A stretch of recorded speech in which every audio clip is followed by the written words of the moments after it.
Hello fellow reloaders, Professor P here.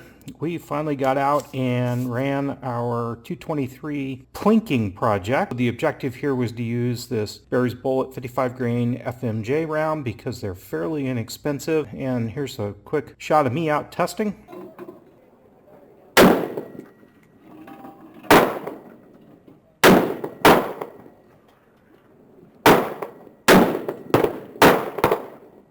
And it was super hot that day. Didn't feel like adjusting sights or anything like that. Not a lot of that went on, but it was the comparison here of these Plinking rounds out of this old 40-some-year-old Ruger Mini 14. It does have an 18-inch barrel on it, and this SIG M400 and just an off-the-rack SIG rifle. It does have an optic on it, so a little more accurate for me to shoot out of the optic than these old peep sights.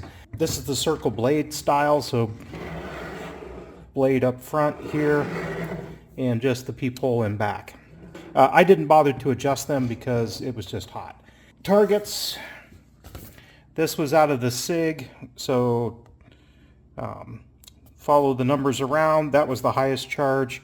I fired all of these in quick succession, so I suspect rifle was getting a bit warm here by the end. I was certainly a little bit on the warm side, but also to short range because I just wanted to get some velocities and just make sure the rifle was cycling well. So for a Plinking round, I'm just really not worried about accuracy out past that 25 or 50 yard range. I just want to know that it's going to cycle well. Of course, here's the target from my iron sights, and this rifle was last sighted with a 40 grain projectile, which is moving a whole lot faster, and I haven't really taken this out in probably more than a year. This is the target spot in each time.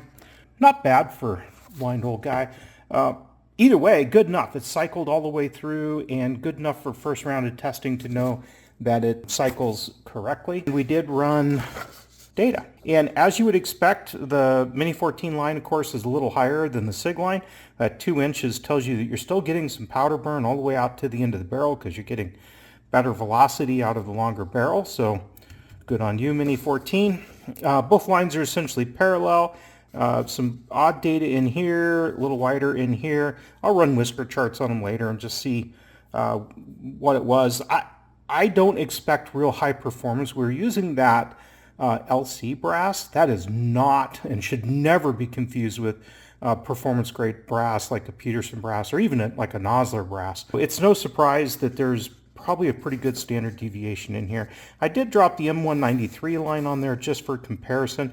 That's the textbook line out of a 16-inch. I didn't test any that day. It was just frankly too hot. It was 100 degrees and just too warm for me. Net effect, we're quite well below that, which is fine for a Plinking round.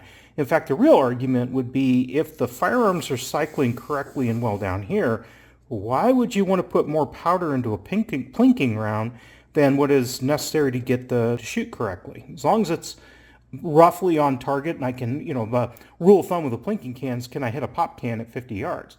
And in this case, yep, probably pretty good bet. So why would I worry about having more powder than that? It's a great question. Probably not going to ramp these up because that's a pretty good spot. So that said, that's our empty brass right there. You can see some head stamps in there with the colorings on them. Time to load those back up. Needless to say, you are responsible for your safety and the safety of your hardware, your equipment, and most importantly, your person. Also, I don't shill for any products or services, so as much as I like my firearms, I'm not endorsing any specific firearms. I don't endorse products or services for anybody. This is just stuff that I use. So with that, folks, be safe out there.